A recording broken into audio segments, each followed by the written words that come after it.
Ok, sí, gracias. Muchas gracias, maestras, por estar aquí en nuestra materia de lengua y sociedad.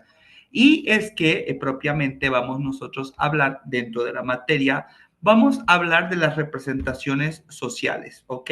Vamos a hablar un poquito de representaciones sociales y vamos a hablar también un poquito sobre, si nos da el tiempo, sobre el contexto social de la enseñanza comunicativa del inglés y también del aprendizaje del idioma inglés.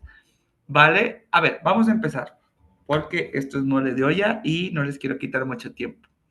Ya sabemos como maestros de inglés que enseñamos inglés que el aprendizaje del idioma inglés es una competencia que siempre debe de ser considerada transversal en cualquier profesión de México y no solo de México, sino de Latinoamérica y, ¿por qué no, todavía considerarla del mundo? ¿Ok? Entonces, seguimos viviendo en la llamada sociedad del conocimiento y en esta sociedad el idioma inglés es considerado como básico para poder adquirir un trabajo con posibilidades de crecimiento y de proyección internacional. Pero en la formación de los estudiantes, cuando nosotros fuimos estudiantes universitarios y se nos formó, bueno, yo a mí no se me formó tal cual como profesor de inglés, yo espero que ustedes sí, para que podamos entender un poco mejor. En la formación de los estudiantes universitarios de las diferentes instituciones de educación superior, existe una cantidad súper importante de convenios de movilidad internacional a países de habla inglesa, en donde, pues nosotros, no sé si alguno de ustedes pudo ir, alguna de ustedes pudo ir, pero obviamente se puede estudiar un verano de investigación, una movilidad estudiantil de por lo menos un semestre escolar, o también, ¿por qué no?, acceder a un programa de posgrado de maestría o doctorado en donde ya el idioma del inglés es un requisito indispensable para poder acceder a este tipo de convenios estratégicos. Obviamente, cuando pensamos en México, pues pensamos en su posición geopolítica privilegiada. ¿Por qué? Porque de entrada mantenemos como país, mantenemos un convenio de colaboración del Tratado de Libre Comercio México, Estados Unidos y Canadá, el tan conocido ahora TEMEC, ¿no? Y que dicen que peligra, ya le tocará a los políticos. Pero la formación de quienes son profesionales como ustedes del inglés, en el aprendizaje del idioma inglés, sigue siendo muy limitado. Y es por eso, maestras, que la representación social, ¿de dónde nace? Pues obviamente nace del pensamiento ingenuo de la sociedad o de una colectividad dada que se va consolidando a través de un sistema de creencias que poco a poco se fue incrustando y se sigue incrustando en el imaginario social de la colectividad. El proceso, el proceso de la socialización y la comprensión del aprendizaje del idioma inglés no es ajeno a las representaciones sociales. ¿Qué son? Pero maestro, ¿qué son las representaciones sociales? A ver, las representaciones sociales son fenómenos cuya, déjenme pasar. Las representaciones sociales son fenómenos cuyas condiciones de producción son inequívocamente de tipo social. ¿Por qué les digo esto? Porque las representaciones sociales, en la medida en que posibilitan la producción de ciertos procesos claramente sociales, son sociales porque son colectivas. No es que, no es que sea un distintivo como las ciencias sociales tal cual, sino que son compartidas por un conjunto más o menos amplio de personas. Es decir, no son reproducciones, no son productos, no son actividades individuales, sino que se dan en el seno de un grupo que puede hablar incluso de sociedad. El papel que desempeña las representaciones sociales, obviamente en la conformación de su identidad, son los propios fenómenos sociales. Entonces, si ya estamos hablando, maestros, de que las representaciones sociales son fenómenos sociales y son sociales porque lo realizan o se activan en un grupo de más o menos cierto de personas.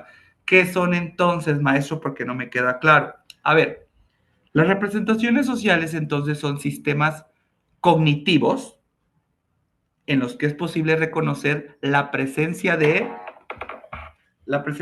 estereotipos, opiniones, creencias, valores y normas que suelen tener una orientación actitudinal positiva o incluso negativa. Se constituye, además de todo esto, de este sistema cognitivo, se constituye con otros sistemas. ¿Cuáles son los otros sistemas? Códigos, valores, lógicas clasificatorias, principios interpretativos, pero además también principios orientadores de las prácticas que definen lo que nosotros conocemos como conciencia colectiva, la cual, y esto es hablando un poquito ya en el plano social, en lo que afecta a la sociedad, y esto muchas veces, estas representaciones sociales, mis queridas maestras, se vuelven fuerza normativa. ¿Por qué? Porque instituyen límites y las posibilidades de la forma en que mujeres y hombres deben de actuar en el mundo. Y entonces, un individuo, dejemos un ratito atrás, no tan ratito, un individuo, cada uno de ustedes, Flor, Laurita o yo, pues al final del día nos tenemos que adherir a alguna representación social, ¿cierto? ¿Quiénes son católicos? ¿Quiénes son adventistas? ¿Quiénes les gusta el fútbol? ¿Quiénes odian el fútbol? Estos códigos que nos va dando la sociedad, el grupo de sociedad. Entonces, ¿y por qué? Porque al final del día como individuos, Flor, Laura, tenemos, tenemos que adherirnos a algo que nos dé, eh, que nos dé sentido de pertenencia. Muchas veces cuando nos adherimos a estas representaciones sociales, lo hacemos porque lo transmite la comunicación social en el seno de un mismo de grupo de pertenencia. Ah, es que yo soy católico. Hola, Dianita. Es que yo soy católico porque mi mamá es católica. Ah, es que yo le voy a la América porque mi papá me llevaba desde chiquito al estadio a ver jugar a la América. Entonces, obviamente, el pertenecer, hola Hilda, el pertenecer a estas representaciones sociales como individuos son apoyadas por las comunicaciones de masa, de los medios de comunicación y de la cultura de masas también.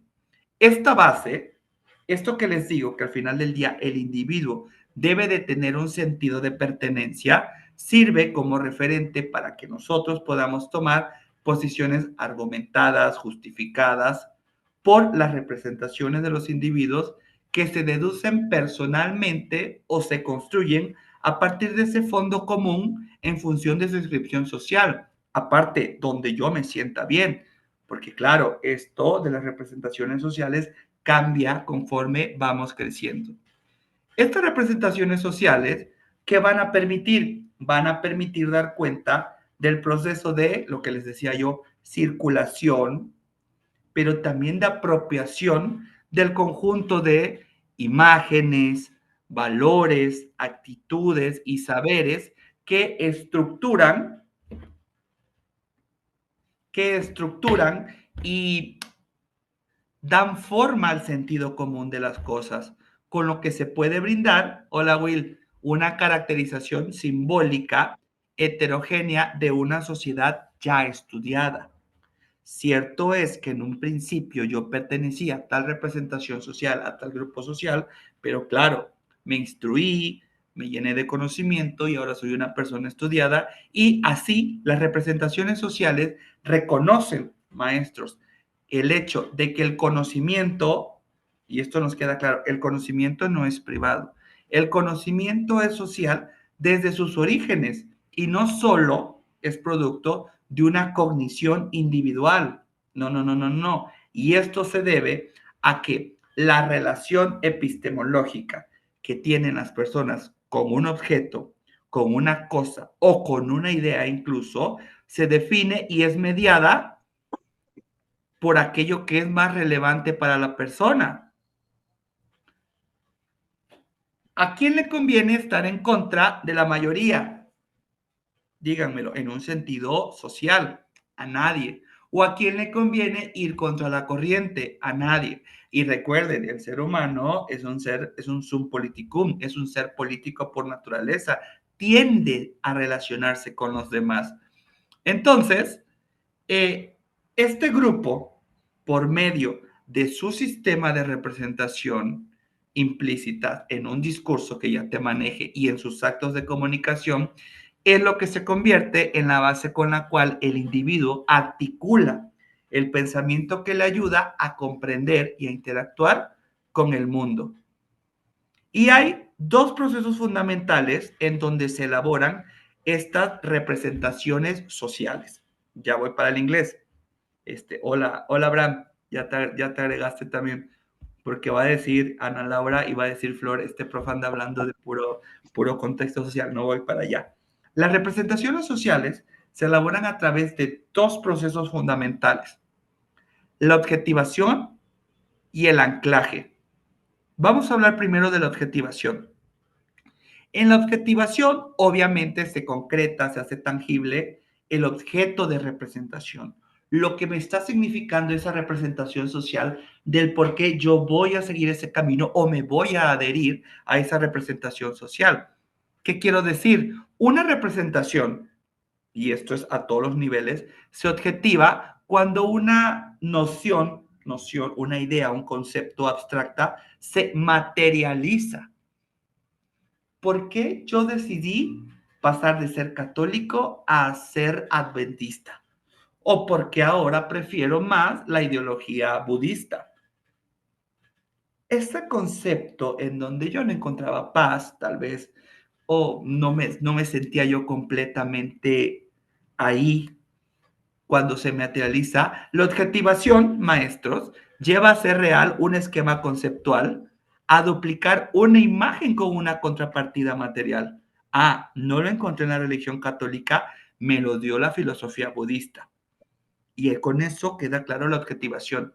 Ya el anclaje, que es el segundo proceso de la representación social, permite que el objeto de representación, que además, como apenas nos cayó, es novedoso, se incorpore a un sistema ya existente y se use como parte de la vida cotidiana. Ah, ok. Bueno, pues entonces ahora ya no voy a ir a una iglesia, ya no voy a creer en santos, ahora tengo que ir a un templo budista, tengo que platicar con un monje, ahora ya no quiero al Vaticano, te quiero ir al Tíbet. Este proceso de anclaje permite que el objeto se afiance en el contorno, en el entorno social, en los círculos sociales, pero además el logro máximo de la representación social es cuando se hace presente en las comunicaciones. Es cuando yo ya dejé en claro que ya no soy católico, que ahora estoy yendo a un templo budista, que ya no creo en los santos, que ya no voy a ir a rezar a la iglesia. Este proceso, a través del anclaje, el objeto se vuelve un instrumento que sirve para describir, valorar, señalar o explicar lo que antes nos resultaba extraño. Pero ¿qué tiene que ver lo que me está diciendo el profesor con el inglés? Para que está loco. No, no estoy loco. Vamos para allá. La necesidad, maestros, del aprendizaje del idioma inglés como una segunda lengua, ya lo platicábamos al inicio de la clase, es cada día que va más en aumento y hablarlo con seguridad y de manera fluida puede ser más difícil de lo que se piensa. Dentro de los procesos de enseñanza y aprendizaje hola Cari, de una segunda lengua o como generalmente lo conocemos como por sus siglas L2, existen diversos factores que contribuyen a que sea adquirida de forma satisfactoria como una buena preparación que el docente en la didáctica de la enseñanza de esta segunda lengua tenga que dar esta alta motivación al alumno de que puede aprender otro idioma. Es decir, hablando de representaciones sociales, hablando del uso de la comunicación, hablando de la objetivación y del anclaje, le va a corresponder al profesor trabajar en ello para que logre que a quien yo le voy a enseñar inglés termine aprendiéndolo. Pero al mismo tiempo que tenemos maestros, tenemos teachers, tenemos profesores que enseñan inglés que provocan deficiencias en el aprendizaje del inglés. Por dar un ejemplo, ¿qué maestro en estos tiempos no utiliza las tecnologías novedosas que hay en la sociedad del conocimiento para poder enseñar inglés? ¿Cierto? En América Latina y propiamente en México, porque no voy a hablar de otros países porque además no vivimos allá, en América Latina y en México, la enseñanza y el aprendizaje de por lo menos, que sigue siendo el inglés, de un idioma diferente al español, es todavía un reto en la formación profesional, porque existen dificultades o se avanza muy lentamente para incorporar en los programas de estudio de la enseñanza de idiomas y lograr que los estudiantes a su egreso tengan el dominio de al menos una lengua extranjera. Porque de todas las profesiones, hasta ahorita en México, ¿cuál es la única profesión la que sigue? Y digo, sigue porque ustedes seguramente lo terminaron, haciendo que cuando egrese con el dominio de la lengua, únicamente la licenciatura en la enseñanza del inglés. Digo, si hay de otra materia aquí, actualícenme maestros para yo saber. Pero, ¿qué pasa? A los de derecho nos enseñaban a hacer 3 semestres nada más de inglés. Algunos 4 semestres, algunos un diplomado, algunos pasar el TOEFL, pero hasta ahí. O sea, no hay una cuestión integral de que alguna carrera termine haciendo por la carrera, no por la experiencia personal o la decisión personal del alumno, como fue en mi caso que decidí por aparte enseñarme a ser maestro de inglés. Y entonces se sabe que el aprendizaje del idioma inglés o la consolidación de su dominio, ya dejémoslos en los niveles otros, hablemos de la educación superior, es obviamente de vital importancia para los estudiantes. ¿Por qué? Porque cuando estamos ya en un plano profesional, cuando estamos en educación superior, obviamente si queremos hacer fuerza en la carrera que nosotros estemos estudiando o que estén estudiando nuestros estudiantes, ¿qué es lo que hace el inglés? ¿Cuál es el anclaje de la representación social de la enseñanza del inglés? Poder consultar bibliografía, documentos, información en la web, la mayoría de los cuales ahora se encuentran en este idioma. Yo tengo un tema bastante que a veces me dicen, es que maestro, y justamente aquí en las maestrías, es que maestro puso un artículo en inglés o puso un fragmento de un libro en inglés o hizo referencia a inglés. Y vamos, es que ahí encontramos el conocimiento en el inglés y hasta eso que muchas veces no hay ni siquiera traducción al español. Agradece que lo encontraste en inglés. Entonces, en diversas universidades ya hemos visto que se establecen estructuras, se han posibilitado herramientas de un mejor aprendizaje en la lengua inglesa mediante la inserción de algunas asignaturas obligatorias y la aprobación de convenios y becas en el extranjero que pueden posibilitar su aprendizaje. Pero nosotros como profesores de inglés, como hablantes del inglés, por así entenderlo, tenemos que reconocer, sabemos de la importancia creciente del dominio del inglés para la colaboración internacional y el éxito que se debe tener en la economía global. El interés por aprender el idioma inglés continúa en ascenso en México, continúa en ascenso en América Latina, pero en México y en toda nuestra región se han hecho esfuerzos considerables para mejorar el aprendizaje del inglés por medio de políticas y programas que han dado, no que, porque, a ver, no, sería mentirles, no que hablen el inglés, pero que más personas tengan acceso al aprendizaje del idioma inglés. Sin embargo, esto que les acabo de decir, que no el dominio, pero sí el acceso, sigue arrojando indicadores que nos dicen que el dominio del inglés sigue siendo muy bajo. ¿Por qué? Porque simplemente el sistema educativo no está generando estudiantes con los conocimientos y con los niveles necesarios para el dominio del inglés. La escuela, ¿qué pasa con la escuela? A veces son incapaces de impartir las clases de inglés necesarias y aquellas que lo hacen suelen impartir de clases de muy baja calidad.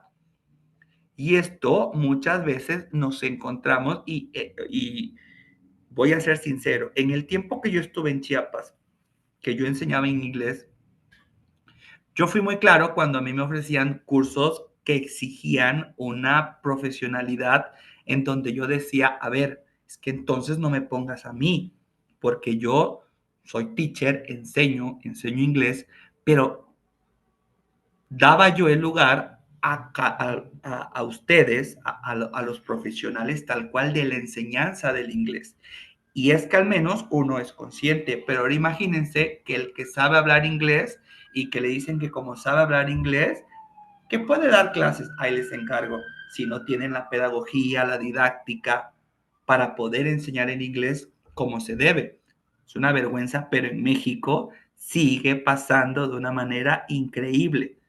Las oportunidades del aprendizaje del inglés que están fuera del sistema educativo obviamente no son disponibles para todos y no logran compensar las deficiencias. Se necesita, ya lo hemos hablado en esta clase con algunos que ya tuve, que se necesita mejoras en los programas, en las políticas del aprendizaje del idioma inglés para elevar los niveles del dominio del inglés. Pero obviamente, lo primero que creo que hay que superar son las barreras que existen en la región. Y la primera región que debemos de atender es esta que atiende al TEMEC. Todos los estudiantes, se aprenden un inglés, un idioma, que en este caso vamos a hablar del inglés, con un objetivo determinado en la mente. Si se hace una metodología de cómo se imparte en las aulas la enseñanza del inglés, podríamos afirmar que el aprendizaje del inglés por sí solo está aislado del contexto social. ¿No, maestros? Los estudiantes solos no pueden, si dejamos a un estudiante solo, no puede aplicar adecuadamente los temas que aprende en su vida fuera del aula. ¿Por qué? Porque de entrada no está en un ambiente en donde se habla el inglés, en donde solo se va a topar con un 10% que pueda hablar inglés. ¿En qué medida, maestros, y esto si gustan participar, 2, 3 participaciones, a ver, maestros, ¿en qué medida el aprendizaje tiene que ver con los temas que aprenden los alumnos? ¿En qué medida creen ustedes que el aprendizaje tiene que ver con el contexto social en el que está inmiscuido el alumnado?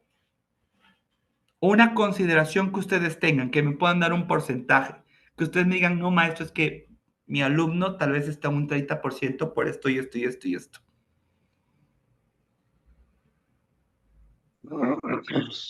Bueno, en realidad, yo considero, maestro, muy buenas noches. Hola, Abraham. Mi nombre es Abraham. Este, yo considero de que no, en primera, lo manejamos como en niveles básico, un nivel intermedio, se comunica, o un nivel avanzado, ¿verdad? Sí. Entonces, pues hablar de porcentaje así no podríamos porque pues no lo podríamos medir exactamente así, ¿verdad? Pero, por ejemplo, yo soy de Tabasco, Huimanguillo, Tabasco, y en realidad aquí manejamos para los Regálanos piñas, Abraham. el nivel básico. Sí, somos de la tierra de la piña. Sí. Sí. Sí, y Claro, o sea, lo que comenta Abraham es justamente, algún otro maestro, lo que comenta Abraham es justamente esto. Hola, Bueno, Abraham. hola. maestro, buenas tardes. Buenas Hola, noches. hola. Yo creo que el porcentaje en el cual el inglés se relaciona realmente con su carrera es muy bajo. Será un 10%, algo muy, muy bajo. En realidad, solo que el curso sea profesionalizante, Ok, Cari. ento- entonces sí estará ya relacionado. Por ejemplo, nosotros en la universidad tenemos cursos de inglés técnico médico. Ok. Y en este caso sí están en un 90% relacionados con sus carreras, como sería medicina o enfermería. Pero si son cursos de inglés normales para aprender la lengua, no están relacionados con las materias que ellos estudian, a pesar de que, por ejemplo, en la escuela donde yo estoy, en la universidad, a los chicos de ingeniería mecánica o de mecatrónica los obligan a estudiar inglés. Las clases de inglés como tal no están relacionadas con sus materias. Se intenta que estén relacionadas con la vida como en general, pero con su currículum, con su currículo de escolar, no están relacionadas. Yo Está creo que mucho, será ¿no? máximo un 10% y eso es estirando mucho los porcentajes. Sí, porque luego a mí me preguntan, Cari, así como a ti, o sea, digo, la pregunta se los hago y me dicen, oye, tú qué bárbaro, rápido le das un porcentaje. No hay mucho que ver, no hay mucho que ver, salen de nuestra aula y ya no hablan inglés y a duras penas quieren hablar inglés cuando están con nosotros. ¿Qué le decimos? In English, please. O let's try, vamos, intenta. No, porque, a ver, suponiendo, y esto es que cada uno tenemos en contexto, Huimanguillo, San Cristóbal, Ciudad de México, Dianita creo que está en el extranjero. Entonces, a ver, no es lo mismo que el estudiante vive en la selva a que viva en la capital, en una metrópoli. Una forma, yo cuando me preguntan, yo siempre les digo a mis compañeros maestros, cuando platicamos e intercambiamos ideas, que una forma única y neutral de enseñar inglés, obviamente, si nos fuéramos por ser cuadrados, acartonados, obviamente limitaríamos la capacidad de los estudiantes para usarlo de una manera eficiente y completa en las situaciones reales. Si un estudiante, porque puede pasar, suele pasar, si un estudiante no puede encontrar una relación entre lo que aprende y lo que vive fuera del aula, no tendrá actitud ni motivación para aprender. El aprendizaje del inglés, para tener un impacto real en el estudiante, debe de encontrar una conexión entre el contexto social del estudiante y el material y los conocimientos impartidos por el maestro o la maestra en el salón de clase. La relación que hay entre los alumnos y el profesor, obviamente entendemos que crea un entorno único que muchas veces y la mayoría de veces está aislado del mundo exterior. Porque mi profesor no va a estar conmigo para exigirme cómo pedir lo que necesito en la papelería, no va a estar como para poder dar una dirección. Cari. Sí, y además, desgraciadamente los libros, bueno, como son internacionales, muchas veces las situaciones que presentan ni siquiera están relacionadas de ninguna manera con los chicos. Eh, Ahorita yo, por ejemplo, una pregunta tan simple como, siguen preguntando, ¿qué programa de televisión ves? Los chicos ya no ven televisión. No. Los chicos ya ven streaming, entonces ya esa pregunta ni siquiera es lógica para ellos, se te quedan viendo con cara de televisión, ¿qué es eso? Entonces, ahí es donde el profesor tiene que hacer un trabajo Justo. realmente Sí, sí, sí, sí. profundo y adecuar todo el material a lo que los chicos viven. Y desgraciadamente la mayoría de maestros no hacemos esto. Muchos siguen el libro tal cual, presentando actividades que a veces no tienen ni siquiera relación con los chicos. Las preguntas que vienen en el libro a veces son de, ay, ¿cuándo fuiste a surfear? ¿O cuándo fuiste a esquiar? O sea, en su vida han visto unos esquís porque pues en México no tenemos esa cantidad de frío como para esquiar, etcétera. Entonces, creo que el trabajo del docente es donde debe de recaer en realmente hacer la materia atractiva para el joven y para su realidad. Entonces tenemos que cambiar todas estas actividades Sí, las vemos muy bonitas en el libro, pero hay que adecuarlas a la realidad de los jóvenes. No les podemos preguntar de esquiar si los chicos en su vida han visto nieve. Entonces tendríamos que preguntarles de las actividades que se hacen pues en la región, en donde ellos viven, etcétera, etcétera. Entonces creo que sí es un trabajo mucho del profesor. Sí, claro. Lo que nos comenta Cari, maestros, aunque siempre hay un solo inglés, debe de amoldarse a las necesidades, los deseos y el entorno del estudiante. Corresponde a nosotros como docentes saber enseñar a nuestros alumnos con un replanteamiento del programa, lo que dice Cari, con cursos específicos para poder abrir la conexión entre las formas de comunicaciones útiles para su proceso, pero además para el contexto social que se encuentra fuera del aula. Es por eso que el objetivo es que nosotros como profesores y que para la materia de lengua y sociedad es necesario siempre analizar la relación entre mi contexto social como alumno y la enseñanza comunicativa del idioma y del aprendizaje del inglés que voy a impartir yo como profesor. Y es que, como dice Cari, por la comodidad como tradición, la profesión de profesores de idiomas ha tendido a crecer y desarrollarse de una manera desconectada del contexto social. Ya, lo tengo en el libro, no me dicen nada, el libro me ayuda, me apoyo en el libro, hasta ahí acabó. Y eso no ha sido una excepción en el contexto local donde, qué bueno que ustedes están estudiando la maestría y los tiempos han cambiado. Yo sé que ustedes no son de esos profesores, en donde la mayoría de profesores se han formado como instructores de idiomas, pero la enseñanza comunicativa del inglés se considera generalmente como un enfoque principal del uso del lenguaje, que es la comunicación, y que el lenguaje se aprende mejor a través de la comunicación.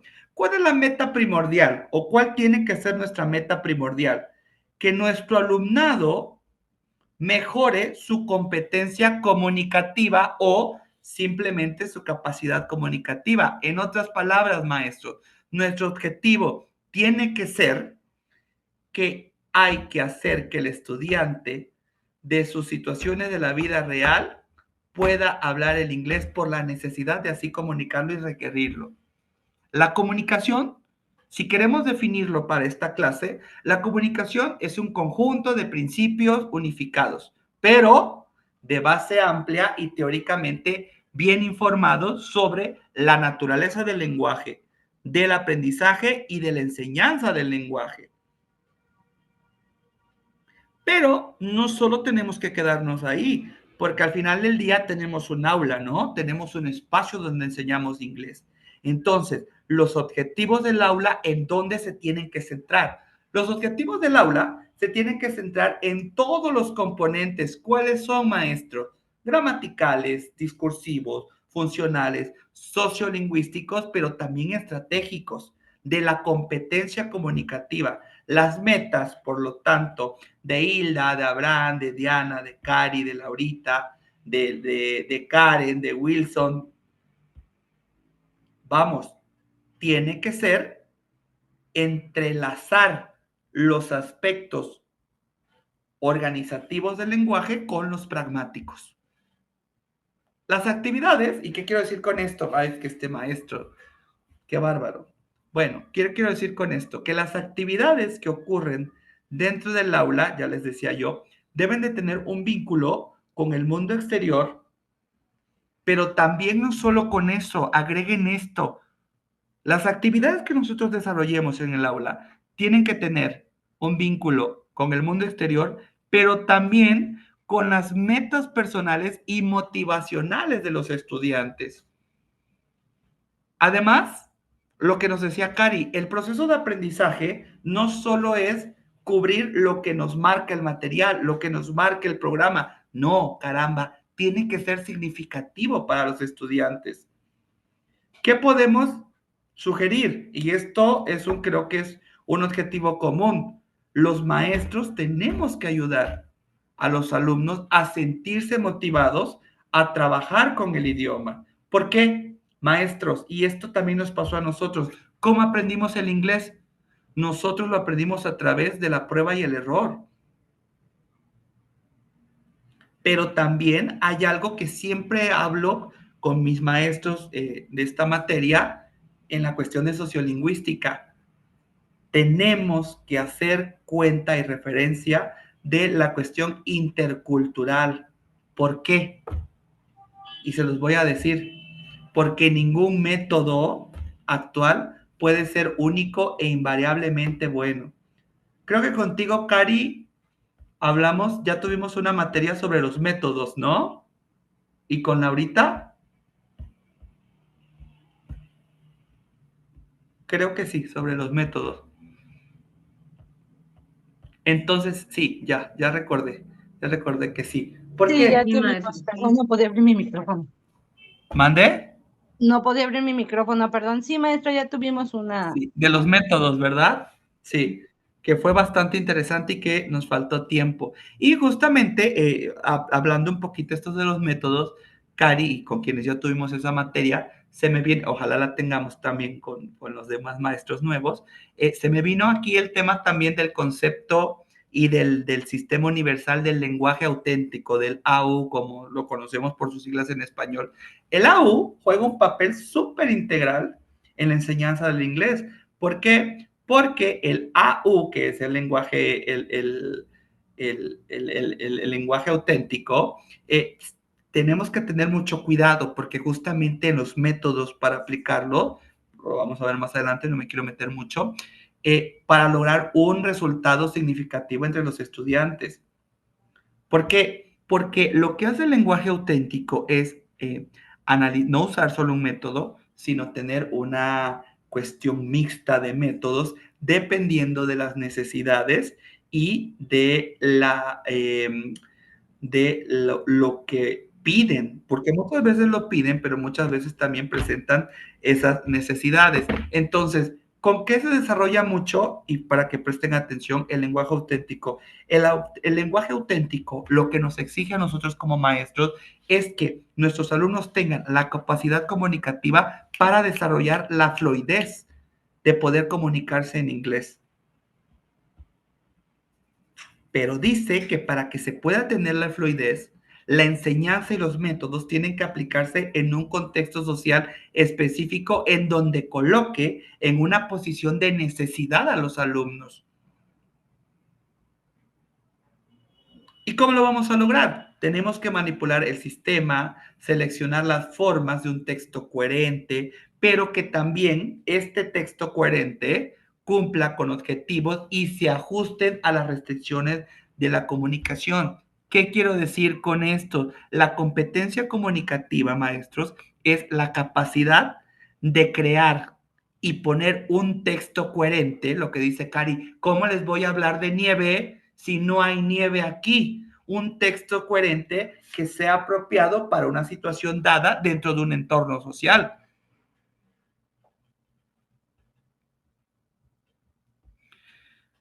Pasa a veces, maestros, ya nos vamos, pasa a veces que los diálogos estructurales que muchas veces nos presentan los programas o los libros o el material didáctico con el que trabajamos carecen de intención comunicativa. Hi, hi, what's your name? My name is Cesar. And you? Ah, my name is Karina. Vamos, no, eso ya quedó muy atrás y siguen habiendo maestros y siguen habiendo libros que así lo enseñan. Porque cuando se carece de intención comunicativa, no se puede identificar qué operaciones comunicativas puede realizar el alumno, el aprendiz, como resultado de la práctica. Y luego es muy chistoso, porque ¿qué pasa con mamá y papá? Vamos a irnos de viaje. Eso seguramente algún alumno lo contará y te va a decir, qué vergüenza, profe, con mi papá. Y se van y hablan inglés. Lo bueno que aquí tenemos al English, o así nos dicen, ¿no? Y pasa que el English no pasa de how old are you, what is the time, how is the weather today, y le voy, Cari. Y luego cuando, dile que esto, para eso pago el inglés, para eso te pago tus clases. Sí, Sí, sí, porque el alumno no se puede identificar con el resultado de la práctica. El resultado de la práctica puramente estructural, no hablemos de comunicación, es la capacidad de producir esto que necesita el alumno, una variedad de usos, pero fíjense, solo queda hasta ahí porque no existe la capacidad de usar las formas apropiadamente. Cari. Sí, pero de hecho esto sí ha ido cambiando. Sí, A lo mejor en mucho. México nos estamos quedando un poco atrás, pero sí ha ido cambiando. De hecho, las nuevas certificaciones, por ejemplo, el Marco Común Europeo en el cambio que hizo en estos últimos años, ya no se enfoca tanto en las partes gramaticales o en las partes estructurales, sino en esta comunicación que se debe de dar. A mí me da mucho gusto ver este tipo de evaluaciones, por ejemplo, que se hacen para certificaciones, donde ya la pronunciación, el tiple, el acento, ya no son tan importantes si el alumno es capaz de comunicar. Sino la Entonces, soltura, ¿no, Cari?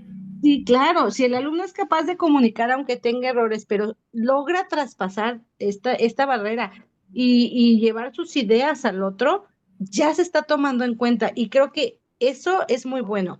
Desgraciadamente en el salón de clase todavía estamos un poquillo atrasados, a veces no leemos lo suficiente, pero creo que sí la enseñanza va hacia allá, hacia la comunicación social, más que nada. Sí, justo. Gracias, Cari, por tu intervención. Porque, por ejemplo, la forma de exclamación, what a beautiful day. Se puede cubrir perfectamente bien, pero ¿qué es lo que nos interesa?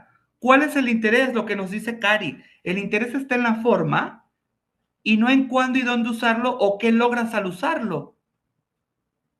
Aprender, maestros, para que ya cerremos la clase, aprender es un proceso en el que se desarrollan reglas conscientes sobre un idioma, sobre el idioma inglés, pero no pierdan de vista que da como resultado un conocimiento sobre lo que nos dice Cari, las formas de una lengua y la capacidad de expresar este conocimiento. Sí, la enseñanza formal es necesaria para que ocurra el aprendizaje, pero nunca pierdan de vista que la corrección de errores ayuda con la mejora del aprendizaje y no siempre de reglas, sino del uso en el momento y el entorno adecuado. Vamos a dejar hasta aquí